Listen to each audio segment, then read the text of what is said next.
नमस्कार दोस्तों, वेद study point में आप सभी का स्वागत है। आज हम देखेंगे भारतीय संविधान एवं राज्य व्यवस्था में जो भारत निर्वाचन आयोग है उसके बारे में, क्योंकि इस समय जो निर्वाचन आयोग है वो बहुत ही सुर्खियों में चल रहा है और इससे संबंधित जो भी क्वेश्चन होगा उसको भी अंत में हम देखेंगे। निर्वाचन से संबंधित कोई भी डाउट आपके मन में नहीं बचने पाएगा और वीडियो में आप अंत तक बने रहिएगा। स्टार्ट करते हैं। भारत के चुनाव आयोग के बारे में जानते हैं कि भारत का चुनाव आयोग है क्या। जो भारत का चुनाव आयोग है, जिसे चुनाव आयोग के नाम से जानते हैं हम, एक स्वायत्त संवैधानिक निकाय है। संवैधानिक निकाय वो होता है जिसमें जो कि हमारे संविधान जिसका वर्णन है, जो भारत में संघ और राज्य चुनाव प्रक्रियाओं का संचालन करता है। ये जो भारत का चुनाव आयोग है, ये संघ की और राज्य की जो चुनाव प्रक्रिया होती है उसका संचालन करता है। जिसकी स्थापना है वो 25 जनवरी 1950 में, इसी दिन राष्ट्रीय मतदाता दिवस भी मनाया जाता है। जो इसका सचिवालय है वो नई दिल्ली में स्थित है। जो चुनाव आयोग का सचिवालय है ये नई दिल्ली में स्थित है। ये देश में लोकसभा, राज्यसभा, राज्य विधानसभाओं, राष्ट्रपति और उपराष्ट्रपति के चुनाव का संचालन करता है। इसका राज्यों में पंचायत और नगर पालिकाओं के चुनाव से कोई संबंध नहीं होता है। इसके लिए भारत का संविधान अलग से राज्य आयोग की स्थापना करता है। अभी आप देखेंगे जो अंत में क्वेश्चन है, सीधा जो ये यहाँ पे दिया गया है सीधा यही क्वेश्चन में आएगा। अगर अभी तक आपने वीडियो को लाइक नहीं किया है तो वीडियो को लाइक कर लें और चैनल को सब्सक्राइब कर लें। जो इसका संवैधानिक प्रावधान है ये है, जो भारतीय संविधान है इसका जो भाग 15 है, इसमें अनुच्छेद 324 से 329 तक दिया गया है और इन मामलों में एक चुनाव आयोग की स्थापना किया गया है। इसी में जो अनुच्छेद 324 है इसमें कहा गया है कि चुनाव का अधीक्षण, निर्देशन और नियंत्रण चुनाव आयोग में निहित होगा।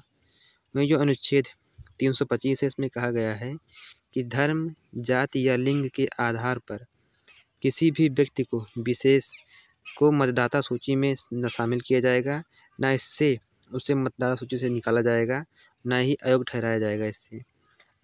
जो कि जाति, धर्म, लिंग के आधार पर किसी को भी बाहर नहीं किया जाएगा। वहीं अनुच्छेद 226 से 326 है, इसमें कहा गया है लोकसभा एवं प्रत्येक राज्य की विधानसभा के लिए जो निर्वाचन होगा वो वयस्क मताधिकार पर होगा। जो अनुच्छेद 327 है इसमें कहा गया है कि जो विधायिका द्वारा चुनाव के संबंध में संसद में कानून बनाने की शक्ति होगी। अनुच्छेद 328 है, इसमें कहा गया है किसी राज्य के विधानसभा को चुनाव के लिए कानून बनाने की शक्ति होगी इसके पास। वहीं जो अनुच्छेद 329 है इसमें कहा गया है जो चुनावी मामलों में अदालतों द्वारा हस्तक्षेप पर रोक, जो चुनावी मामले होंगे उस पर जो अदालत है कोई हस्तक्षेप नहीं करेगी।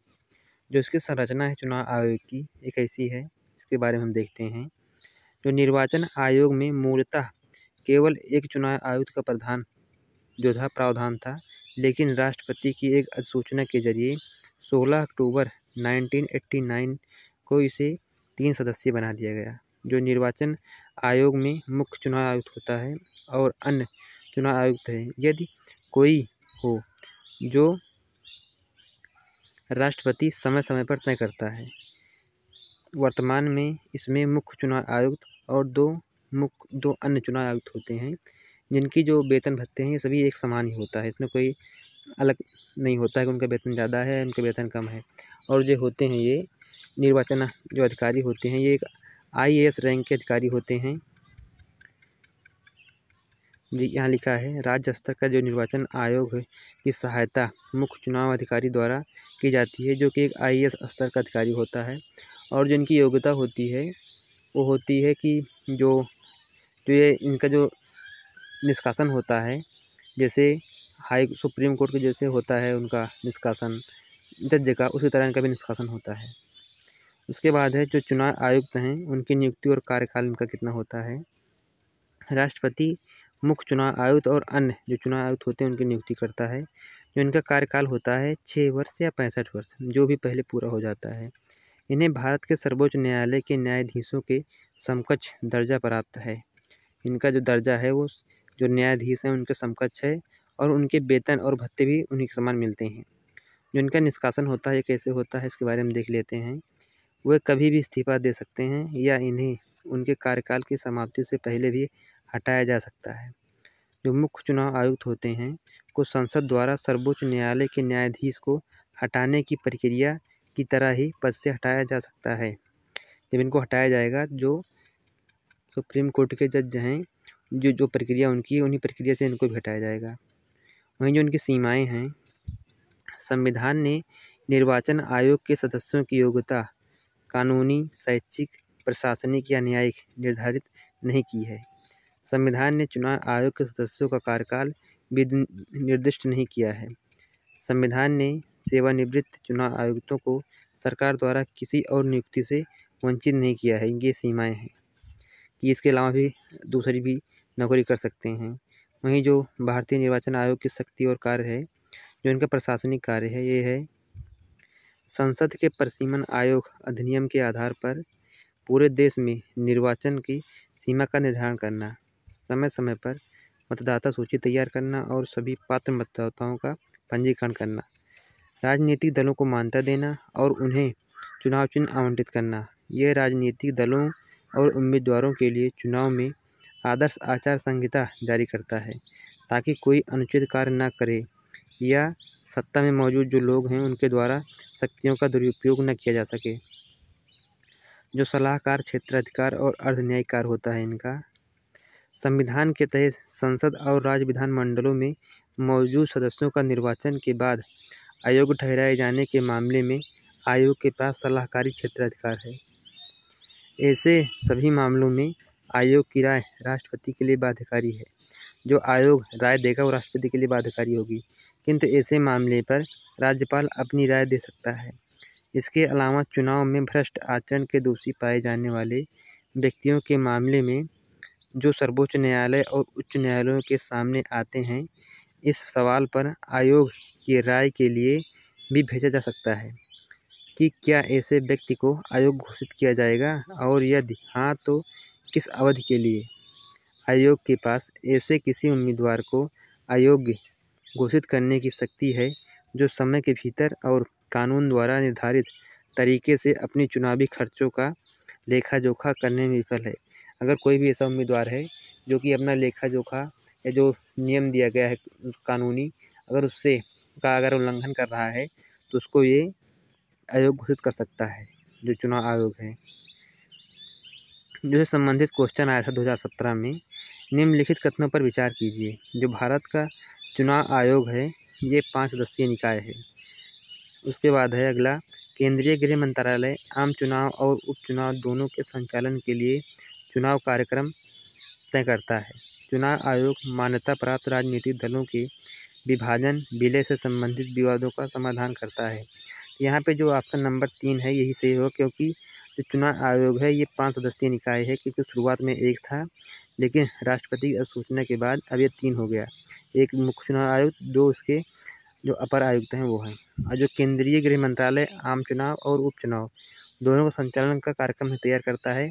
ये कार्य जो होता है ये निर्वाचन जो है, जो भारतीय निर्वाचन आयोग है वो तैयार करता है। यानी 1 नंबर और 2 नंबर ये दोनों गलत हैं, जो 3 नंबर है यही सही है। यहाँ पे देख सकते हैं आप, केवल 1 सही है, केवल 2 सही है, केवल 2 3 सही है या केवल 3 सही है। तो यहाँ पे केवल जो 3 है यही सही है और जो बाकी 1 और 2 हैं दोनों गलत हैं। और जो अगला क्वेश्चन है इससे संबंधित, जो वर्तमान समय में इस समय जो हैं चुनाव आयुक्त उनके बारे में है। जो वर्तमान चुनाव आयुक्त हैं वो हैं श्री राजीव कुमार, जो कि 25वें चुनाव आयुक्त हैं। ये 15 मई को इनकी सूचना जारी हुई थी। ये देख सकते हैं PIB की कटिंग है ये, और 17 मई से ये अपने पद पर हैं। देख सकते हैं वर्तमान में जो हैं, ये उनकी प्रोफाइल फ़ोटो है। उसके बाद जो अगला क्वेश्चन है संबंधित, भारत का संविधान निम्नलिखित अनुच्छेदों में से किस एक के अंतर्गत निर्वाचन आयोग का प्रावधान करता है। ये जो क्वेश्चन है इसका आप देख सकते हैं कितनी बार आया है। ये PCS mains 2010, MP PCS pre 2014, UP PCS pre 2016। ये क्वेश्चन बहुत बार पूछा गया है। इसमें ऑप्शन नंबर डी सही है, जो कि अनुच्छेद 324 से इसमें प्रावधान करता है। नीचे आप देख सकते हैं जो इसका व्याख्या दिया हुआ है।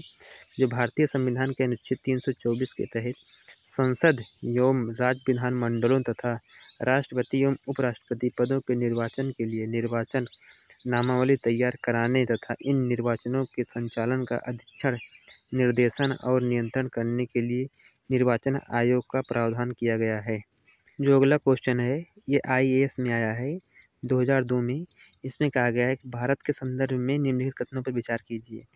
जो मुख्य चुनाव आयुक्त और अन्य चुनाव आयुक्तों को समान अधिकार परंतु मिलने वाला जो वेतन है उसमें असमानता है, लेकिन ये यहाँ पे ये गलत है। इनको समान अधिकार और समान वेतन दिया जाता है। वहीं जो मुख्य चुनाव आयुक्त हैं वही वेतन पाने का हकदार हैं जितना उच्चतम न्यायालय के न्यायाधीश को दिया जाता है। ये ऑप्शन नंबर 2 सही है, क्योंकि अभी आप पीछे देखे थे। वहीं है मुख्य चुनाव आयुक्त उच्चतम न्यायालय के किसी न्यायाधीश को हटाने के तरीके और कारणों के अतिरिक्त किसी अन्य तरीके और कारणों से उनके पद से नहीं हटाया जा सकता है। ये भी सही है। वहीं जो अगला 4 नंबर ऑप्शन है इसमें दिया गया है कि चुनाव आयुक्त को कार्यकाल उनके पदभार संभालने की तारीख से 5 वर्ष अथवा 62 वर्ष जो भी पहले पूरी हो जाए, तो ये 6 वर्ष और 65 वर्ष है। इसलिए ऑप्शन नंबर 4 भी गलत है। यहाँ पे 2 और 3 यानी ऑप्शन नंबर जो बी है यही सही है, क्योंकि इसमें कहा गया कौन सा कथन सही है, तो यहाँ पे बी नंबर सही है। आप देख सकते हैं इसकी आगे व्याख्या भी दी गई है। IAS 2002 में आया था। मुख्य चुनाव आयुक्त और अन्य चुनाव आयुक्तों के जो अधिकार और वेतन भत्ते हैं समान होते हैं। वहीं उच्चतम न्यायालय के जो न्यायाधीश को प्राप्त हुई इनको भी प्राप्त है। जो मुख्य चुनाव आयुक्त हैं और अन्य जो चुनाव आयुक्त हैं इनके जो पदभार हैं वो 6 वर्ष या 65 वर्ष जो भी पहले पूरे हो जाएं, मुख्य चुनाव आयुक्त को उसी रीत से हटाया जाता है जिस रीत से उच्चतम न्यायालय के न्यायाधीश को हटाया जाता है। जो अगला क्वेश्चन है इसको देख सकते हैं आप। जो भारत का निर्वाचन आयोग है जो इसकी कृत्य क्या है। लोकसभा के अध्यक्ष, उपाध्यक्ष तथा राज्यसभा के सभापतियों के पदों के निर्वाचन कराना, नगर पालिकाओं और नगर निगमों के निर्वाचन कराना, निर्वाचनों से उत्पन्न सभी संदेहों और विवादों का निर्णय कराना। तो यहाँ पे जो है ये तीनों गलत है,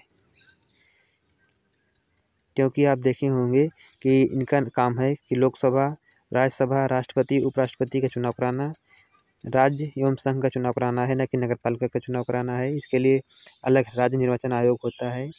वहीं जो इससे संबंधित संदेह है ये नहीं है। आप देख सकते हैं यहाँ पे डी नंबर सही, कोई सब गलत है, क्योंकि आप देख रहे हैं यहाँ पे उपराष्ट्रपति राज्यसभा का पदेन सभापति होता है, जबकि लोकसभा का जो अध्यक्ष और उपाध्यक्ष होता है और राज्यसभा के उपसभापति का निर्वाचन संबंधित सदन के सदस्य करते हैं। निर्वाचन से अगर कोई उत्पन्न विवाद है जिसका जो निर्णय है न्यायपालिका करती है। जो नगर पालिकाओं एवं नगर निगमों के हैं इसका निर्वाचन जो होता है राज्य निर्वाचन आयोग कराता है। इसलिए जो है इसके सभी कथन गलत हैं। जो अगला क्वेश्चन है IAS 2017 में आया हुआ है। आप देख सकते हैं कि भारत का जो निर्वाचन आयोग है ये 5 सदस्यीय निकाय है। ये गलत है क्योंकि ये 3 सदस्यीय निकाय है। संघ का गृह मंत्रालय आम चुनाव और उपचुनाव दोनों के लिए कार्यक्रम तय करता है। तो ये भी गलत है क्योंकि यहाँ पे है ये जो भारत निर्वाचन आयोग है वो तय करता है। निर्वाचन आयोग मान्यता प्राप्त राजनीतिक दलों के विभाजन विलय के संबंधित विवाद को निपटाता है।